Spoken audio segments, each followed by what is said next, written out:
સરસ સરસ, very good. ચલો પલોઠી વાળી. હવે જે પ્રાણાયામ કરવાનું છે એ પણ ઉત્તમ છે. જીભને તાળવે ટચ રાખીને લેફ્ટ નાસિકાએથી શ્વાસ પ્રતિ અનુલોમ વિલોમ કરો. રાઈટ નાસિકાએથી શ્વાસ લેવાનો છે. 5 કાઉન્ટ સુધી શ્વાસ દર વખતે ભર્યા પછી પણ રોકવાનો છે, છોડ્યા પછી પણ રોકવાનો છે.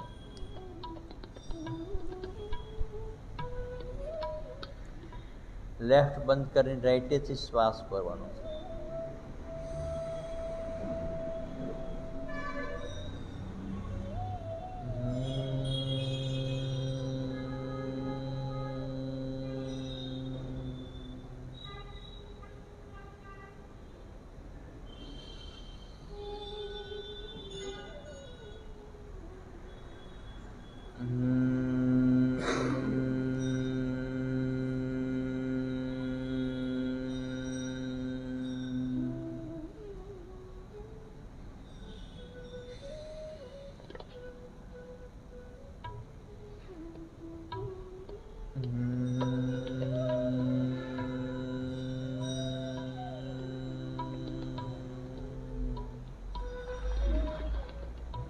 સમજાણું?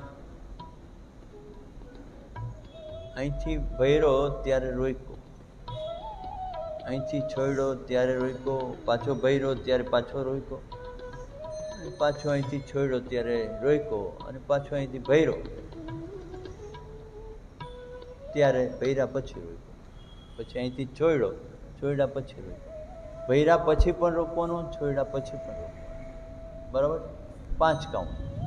કોઈ 10 કાઉન્ટ સુધી રોકવો હોય, કોઈ 20 કાઉન્ટ સુધી રોકવો હોય તો એ છૂટ છે.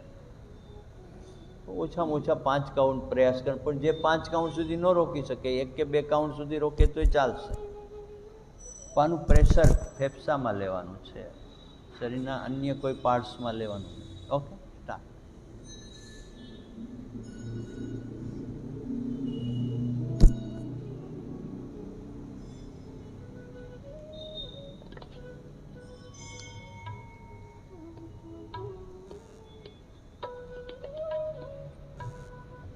પ્રતિ અનુલોમ વિલોમ. જમણેથી શ્વાસ ભરવાનો, 5 કાઉન્ટ સુધી રોકવાનો. ડાબેથી ભ્રમણના ગુંજન સાથે છોડીને બહાર રોકવાનો, પાછો ભરીને પાછો અંદર રોકવાનો, અને પછી ભ્રમણના ગુંજન સાથે રાઈટથી છોડીને બહાર રોકવાનો, પાછો રાઈટથી ભરીને અંદર રોકવાનો. ઓકે, 5 કાઉન્ટ સુધી રોકવાનું છે. જે 5 કાઉન્ટથી વધુ રોકી શકે એને છૂટ છે, પણ પરાણે નહીં રોકવાનું. આરામથી પોતાની કેપેસિટી અનુસાર.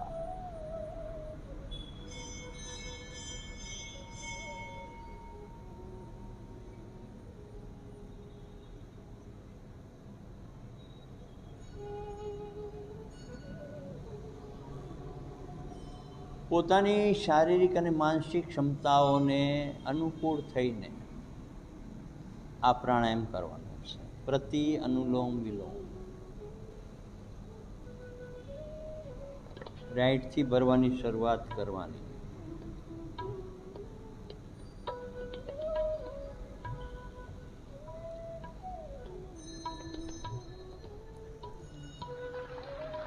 અલગ અલગ પદ્ધતિના અલગ અલગ લાભો વિશેષ હોય છે.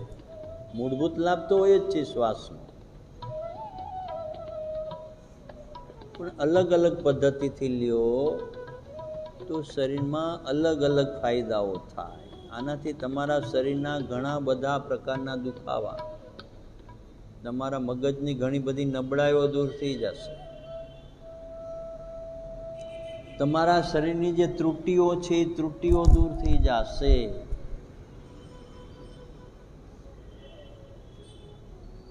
અનેક પ્રકારની આધિ વ્યાધિ ઉપાધિ આપણા શરીરમાં આપણા જ કારણે હોય છે, બીજાના કારણે નહીં.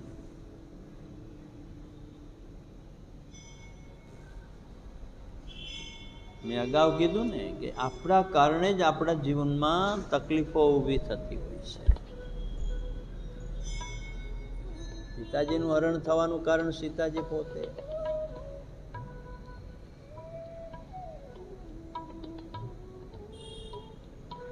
રામે દુઃખી થવાનું કારણ પણ રામ પોતે સીતાજીને અટકાવી ન શક્યા.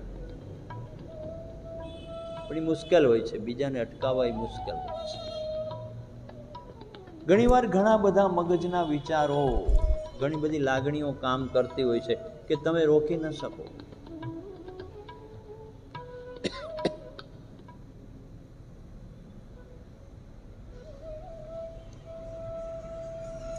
આપણા હાથમાં ઘણું બધું હોવા છતાંય આપણા હાથમાં કાંઈ નથી હોતું. કારણ કે આપણે મનથી મજબૂર હોય છીએ, લાગણીથી મજબૂર હોય છીએ, બુદ્ધિથી મજબૂર હોય છીએ, અહંકારથી મજબૂર હોય છીએ. અને આ મનની 4 સ્થિતિ જ માણસને નુકસાન કરે છે. એકચ્યુઅલી મનની 5 સ્થિતિ છે. પણ આપણી દ્રષ્ટિએ જોઈએ, લૌકિક દ્રષ્ટિએ તો 4 મનની સ્થિતિ છે.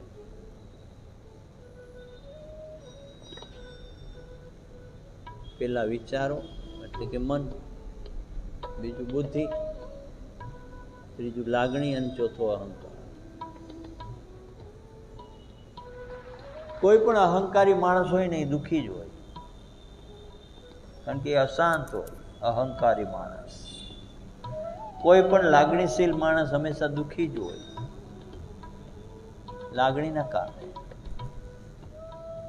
અશાંત હોય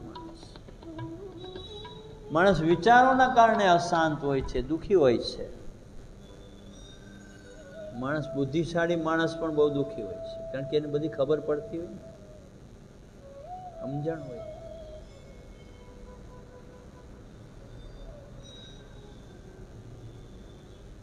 ગાંડો માણસ કોઈ દી દુઃખી ન હોય. એની પાસે હોય તો હું, ન હોય તો હું, એને કઈ ફરક જ ન પડે ગાંડા માણસ.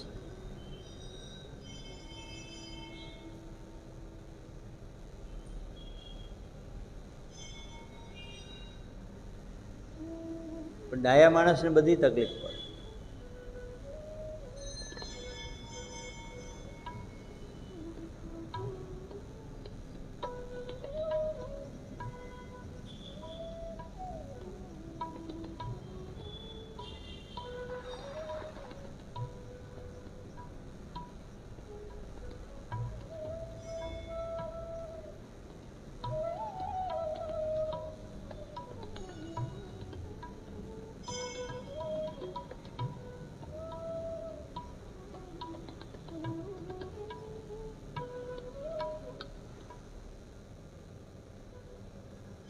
बिल्कुल आराम आराम से करना है. हिम्मत न हारिए, प्रभु न विसारिए, हंसते मुस्कुराते हुए जिंदगी गुजारिए.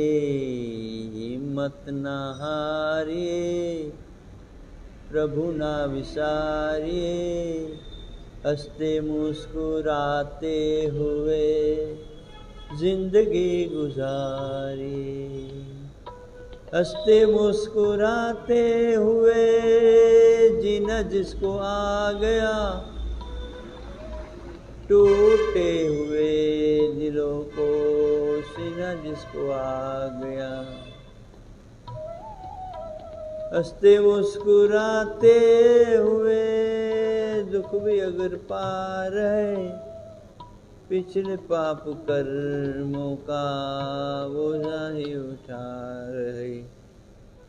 गिले शिकवे करके अपना हाल न बिगाड़िए, जैसे प्रभु राखे वैसे जिंदगी गुजारिए.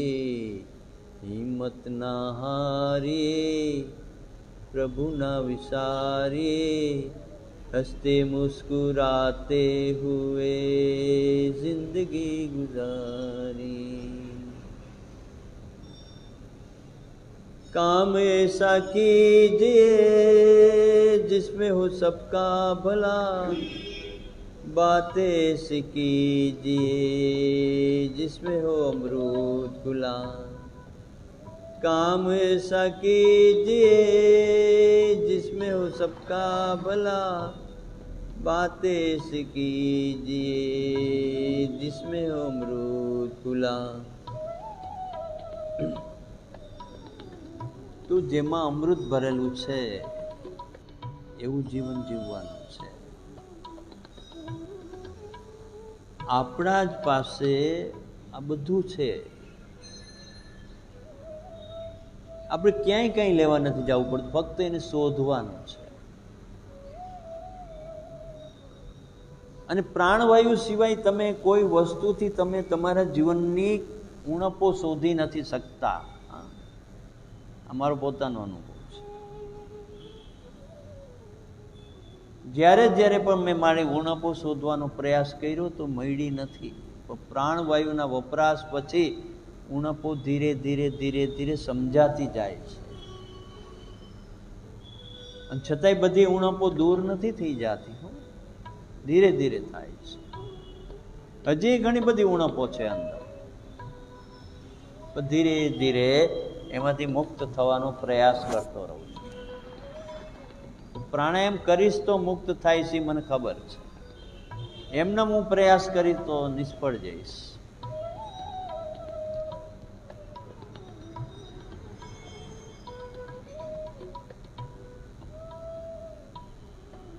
તમારા કપડામાં કોઈ પણ દાગ પડ્યો હોય ને તો એને ખંખેરી નાખો તો નીકળી ન જાય.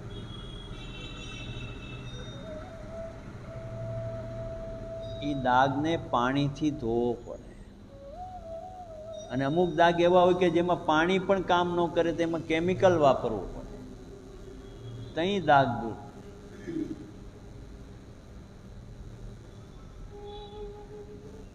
એમ પ્રાણાયામ નામનું પાણી, ધ્યાન નામનું કેમિકલ,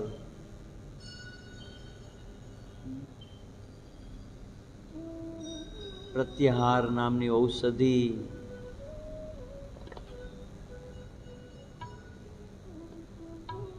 ધારણા નામના વિચારો, ધાર્યથી ધ્યાન.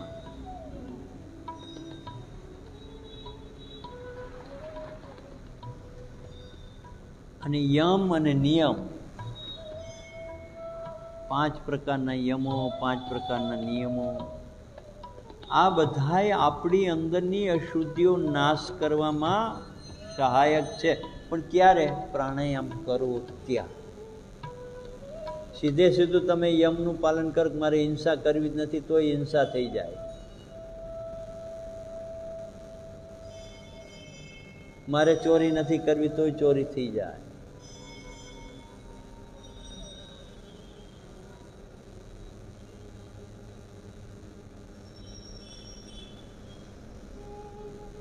મારે ખોટું નથી બોલવું, તોય ખોટું બોલાય. સંજોગો જ નિર્માણ થઈ જાય, ખોટું બોલવું પડે.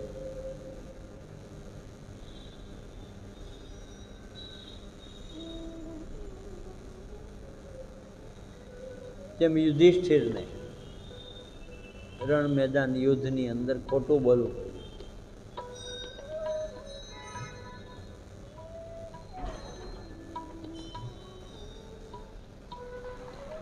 કારણ કે જેમાં પોતાની જરૂર છે,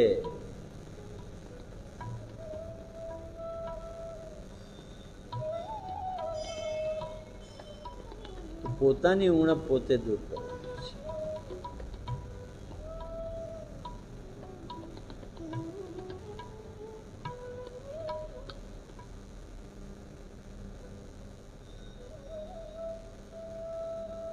તો બ્રહ્મચારી વ્રતનું પાલન કરવું છે, પણ થતું નથી. શું કામે? પ્રાણાયામ નથી કરતા. એટલે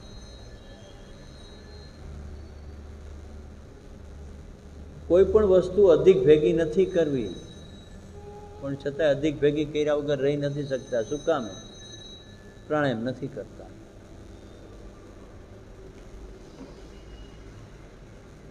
ઝાઝા સંબંધો વિકસાવવા નહીં, એ નુકસાનદાયી છે.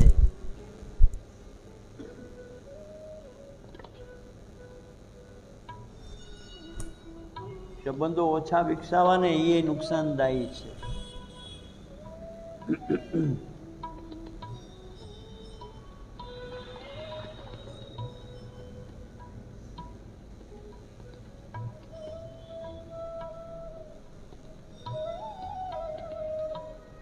તો આપણે આપણું નુકસાન ક્યાં કરતા હોય છીએ એનું ધ્યાન આપણે રાખવાનું છે.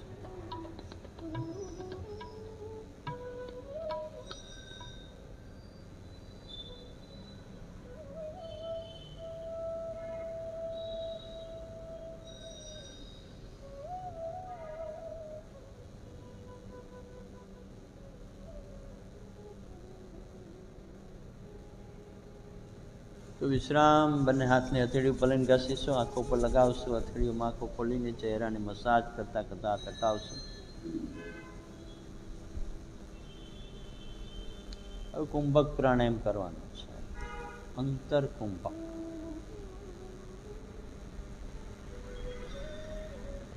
અને બાહ્ય કુંભક. તમારે ખાલી અંતર કુંભક જ કરવાનો છે. બાકી આપણે બધા બાહ્ય કુંભક કરશું અને અંતર કુંભક કરશું. જોઈ લેશું.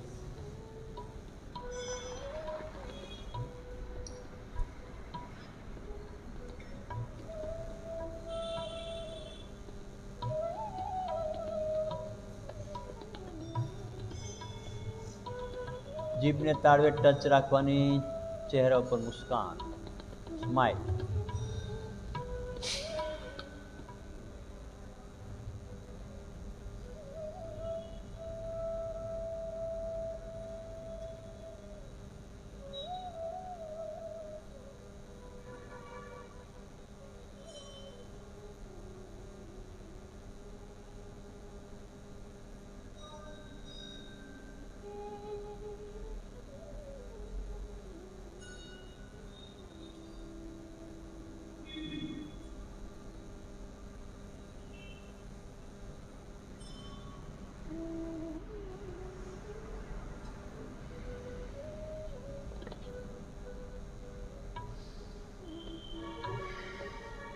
આ બાહ્ય કુંભક થયો.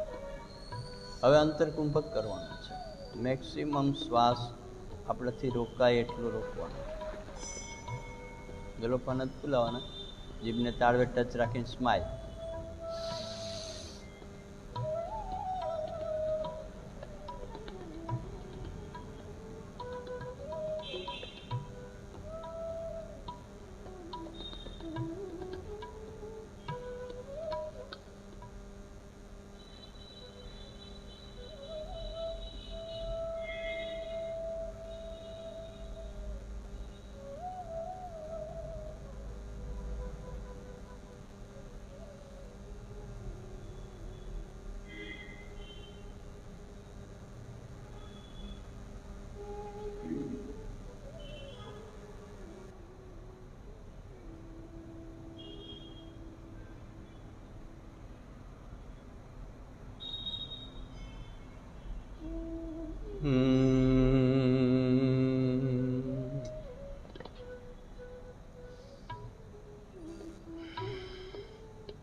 ઓકે.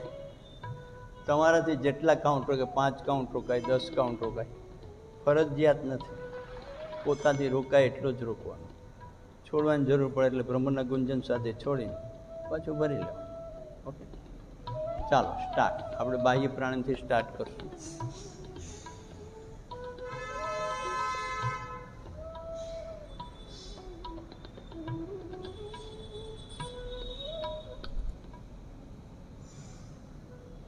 हर सांस है मेरी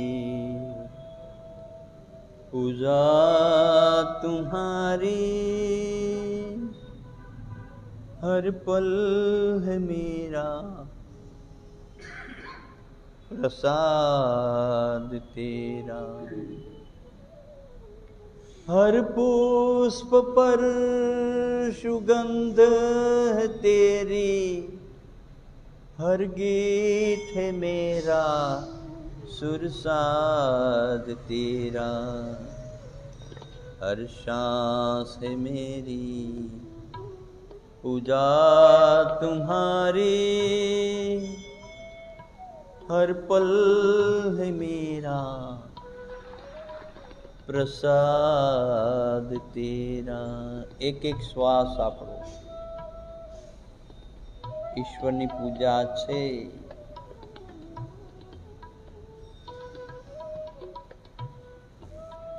અને એક એક પલ જે પરમાત્માએ આપણને આપ્યો છે શ્વાસની બદલીમાં,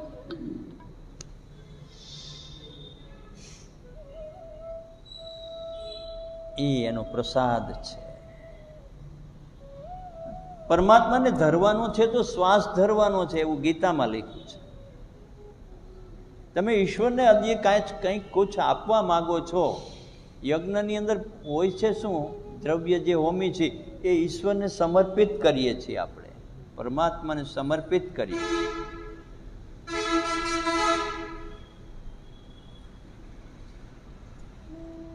તો જે આપણે ઈશ્વરને સમર્પિત કરીએ છીએ તે પરમાત્માને મળે છે. અને પરમાત્મા એની બદલીમાં શું આપે છે? સમય.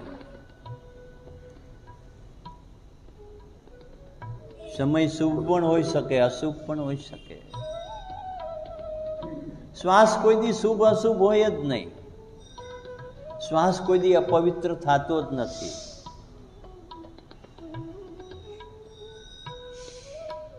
પણ કર્મ મુજબ મને તમને સમય મળે છે.